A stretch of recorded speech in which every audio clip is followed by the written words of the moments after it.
एक जंगल में रहता था ऐसा शेर जिसके अंदर छुपी थी बहुत सारी ताकतें।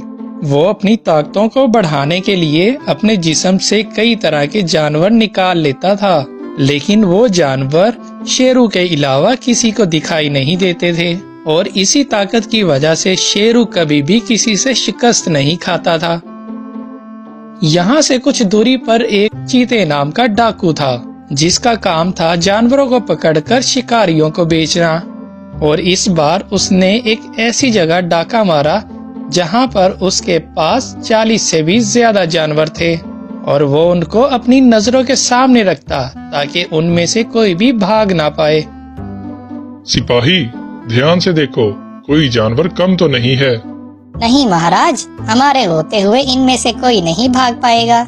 किसी की हिम्मत नहीं थी कि वो वहाँ से भाग सके, लेकिन एक ऐसी बच्ची ने सबको बचाने का कदम उठाया जो जिसामत में बहुत छोटी थी लेकिन जहानत में बहुत बड़ी थी। वो रात के वक्त अपनी माँ के पास एक खत छोड़कर चुपके से वहाँ से निकल गई। सुबह जब उसकी माँ ने वो खत पढ़ा तो वो परेशान हो गई क्योंकि उस खत में लिखा था, माँ, जब तक तुम ये खत पढ़ोगी तो मैं बहुत दूर जा चुकी होंगी। मुझे पता है मेरे चले जाने से तुम्हें बहुत परेशानी उठानी पड़ेगी और शायद बहुत से जुल्म भी सहने पड़े, लेकिन अब मैं अपना बदला लेकर ही रहूंगी।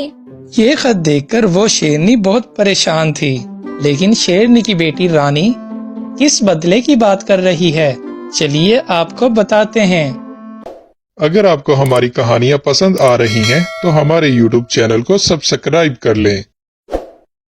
दरअसल आज से कुछ दिन पहले सिम्बा शेर के पास तेजी से भागती हुई एक बकरी आती है। महाराज, आज मैं पास के जंगल घास चढ़ने गई थी, लेकिन बहुत मुश्किल से मैं अपनी जान बचाकर भाग आई। महाराज, क्यों?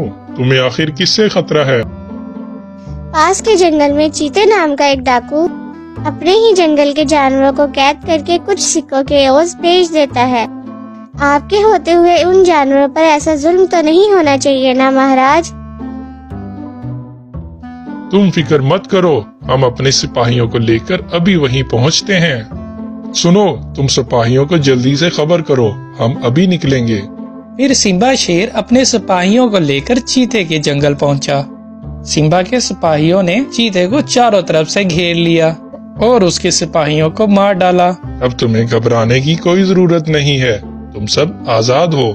सिम्बा उन सभी को आजाद करवा देता है और चीते डाकू को एक खुफिया जगह पर कैद करवा देता है। मेरा आज तक का ये सबसे बड़ा सौदा था जो सिम्बा ने आज बर्बाद करके रख दिया। वो खुद को जानवरों का मसीहा समझता है, लेकिन अब उसकी बर्बादी तय है। चीता जब अपने अंदर की ये भड़ास निकाल रहा था तभी सिम्बा का एक सिपाही वहाँ पर पहुँच जाता है।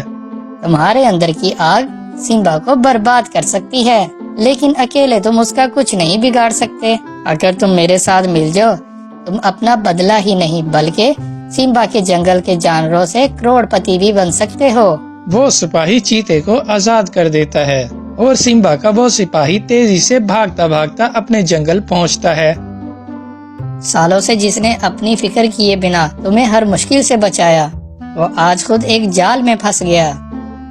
ओहो, तुम पहेलियों में बात क्यों करते हो? साफ साफ बताओ, बात क्या है? महाराज, सिम्बा किसी बात के सिलसिले में पास वाले राजा के पास गए थे, लेकिन वहाँ किसी बात पर बहस हुई तो साथ के जंगल वाले बादशाह ने महाराज को कैद कर लिया। अब हमें अपना वक्त बर्बाद नहीं करना चाहिए। चलो साथियों, सब साथ चलते हैं। फिर सभी जानवर वहाँ के लिए निकल पड़ते हैं।